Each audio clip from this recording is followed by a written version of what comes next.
Kita tentu tahu ketika peristiwa Isra, Rasulullah Shallallahu Alaihi Wasallam di Palestina itu mengimami para nabi, para anbiya terdahulu, mengimami sholat 2 rakaat.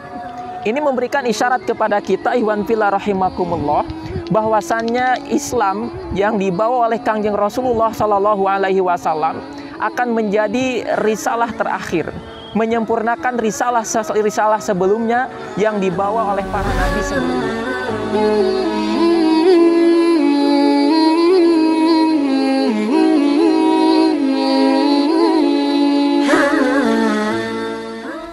Bismillahirrahmanirrahim. Assalamualaikum warahmatullahi wabarakatuh. Alhamdulillah, wassalatu wassalamu ala rasulillah Sayyidina Muhammad ibn Abdillah wa ala alihi wa sahbihi wa mawala. Pemirsa Mahi TV yang budiman, setiap kali datang bulan Rajab, maka kita diingatkan dengan suatu peristiwa penting di dalam catatan sejarah. Dan ini menjadi salah satu mukjizat besar Kangjeng Rasulullah Shallallahu Alaihi Wasallam, yaitu peristiwa Isra wal Mi'raj. Rasulullah Shallallahu Alaihi Wasallam menjalankan apa yang telah diskenariokan oleh Allah Subhanahu Wa Taala, yaitu diperjalankan pada malam hari dari Mekah ke Baitul Maqdis. Kemudian setelah itu naik ke langit sampai ke Sidratul Muntaha. Hal ini diabadikan oleh Allah Subhanahu Wa Taala di dalam Al-Quran.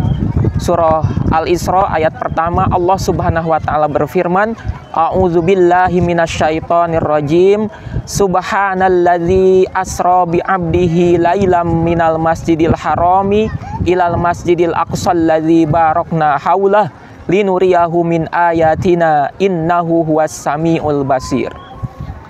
Ikhwan fillah rahimakumullah, Allah Subhanahu Wa Taala memperjalankan hambanya sesuai dengan ayat ini, tidak menyebut yang diperjalankan itu adalah nabinya, bahkan tidak menyebut yang diperjalankan itu adalah Muhammad. Yang pertama, ini memberikan isyarat kepada kita akan posisi yang agung. Siapa yang diperjalankan itu adalah orang yang benar-benar hambanya Allah Subhanahu Wa Taala. Diperjalankan dari Masjidil Haram di Mekah ke Masjidil Aqsa di Palestina. Kemudian setelah itu Rasulullah Shallallahu Alaihi Wasallam menjalani Mi'raj, naik ke langit. Ikhwan fillah rahimakumullah, berkenaan dengan hal ini, para ahli sejarah kemudian mencatatkan isyarat-isyarat penting dari peristiwa Isra wal Mi'raj ini.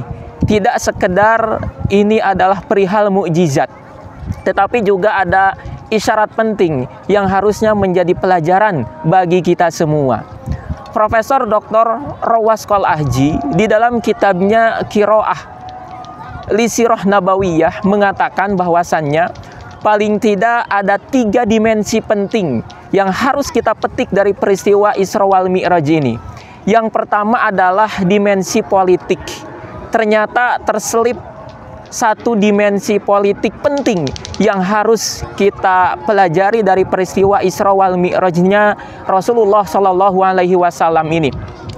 Kita tentu tahu ketika peristiwa Isra, Rasulullah Shallallahu Alaihi Wasallam di Palestina itu mengimami para nabi, para anbiya terdahulu, mengimami sholat 2 rakaat. Ini memberikan isyarat kepada kita, ikhwan fillah rahimakumullah, bahwasannya Islam yang dibawa oleh Kangjeng Rasulullah Shallallahu Alaihi Wasallam akan menjadi risalah terakhir, menyempurnakan risalah sebelumnya yang dibawa oleh para nabi sebelumnya.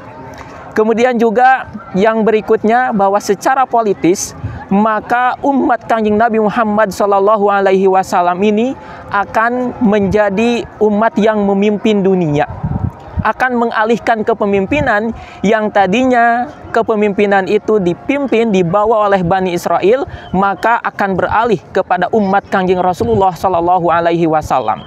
Ketika Rasulullah Shallallahu Alaihi Wasallam mengimami sholat para nabi, maka ini pun memberikan isyarat bahwasannya kepemimpinan akan beralih kepada umat Kangjeng Nabi Muhammad Shallallahu Alaihi Wasallam. Demikian pula ini secara politis memberikan isyarat kepada kita bahwasannya Baitul Maqdis, Palestina, itu kelak akan dikuasai oleh kaum muslimin. Mengapa? Karena secara fikih, orang yang berhak untuk mengimami sholat itu adalah sahibul bait, yang dalam hal ini diisyaratkan dengan mendapuknya Rasulullah Shallallahu Alaihi Wasallam sebagai imam sholat, mengimami para anbiya kala itu. Ini menunjukkan isyarat kepada kita bahwa kelak kepemimpinan itu akan jatuh kepada umatnya Kanjeng Nabi Muhammad Shallallahu Alaihi Wasallam. Dan memang terbukti, ikhwan fillah rahimakumullah, beberapa tahun berikutnya, ya, pada masa Umar bin Khattab, maka akhirnya Palestina itu jatuh kepada tangan kaum muslimin.